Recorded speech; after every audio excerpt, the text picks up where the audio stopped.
So Sun மியூசிக்கில் வந்து எல்லா ஆங்கருக்கும் வந்து தனித்தனியாக வீடியோ பண்ணும்போது எனக்கு ஒரு வீடியோ பண்ணாங்க. அப்போ சேனலில் வந்து செம்ம மாசா பயங்கரமாக ஒன்று பண்ணிவிடுவோம் அப்படின்னாங்க. பட் அந்த ஷூட்டில் என்ன ஆச்சுன்னா, போட்டில் முன்னாடி நின்று போயிட்டு இருக்கும்போது இந்த போட்டை லைட்டாக திருப்பிட்டாங்க. சார் தண்ணிக்குள்ளே விழுந்துட்டேன்.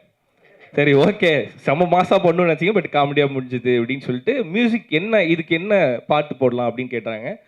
நிறைய மாசான மியூசிக்லாம் எடுத்துகிட்டு வந்தாங்க. பட் எனக்கு ஸ்பெஷலாக என்ன தோணுச்சுன்னா, அப்படி ஒரு மாஸ் இன்ட்ரோலாம் வேணாம். இது அங்கே ஆக்சுவலாக என்ன நடந்ததோ அது வீடியோவில் ரிப்ளிகா ஆகணும். அந்த மாதிரி ஃபன்னாகவே இதை ட்ரீட் பண்ணலாம் அப்படின்னு சொல்லிட்டு நிறைய மாஸ் ஹீரோஸ்க்கு பயங்கர மாசாக போட்டிருந்தீங்க சார். ஆனால் சென்னை 28ல் வந்து ஜெய்க்கு வந்து ஒரு மியூசிக் போட்டிருப்பீங்க. அந்த மியூசிக் எப்படி இருக்குன்னா, பயங்கர மாசா ஆரம்பித்து போய் ஜெய் பாத்ரூமில் உட்காந்து அழுகிற மாதிரி காமெடியாக முடிஞ்சிருக்கும். எனக்கு அந்த பாட்டு தான் வேணும் அப்படின்னு சொல்லி என்னோட விஜே ஐடியோட மியூசிக் வந்து ஹே வாராண்டா பாட்டு தான் போட்டிருந்தோம்.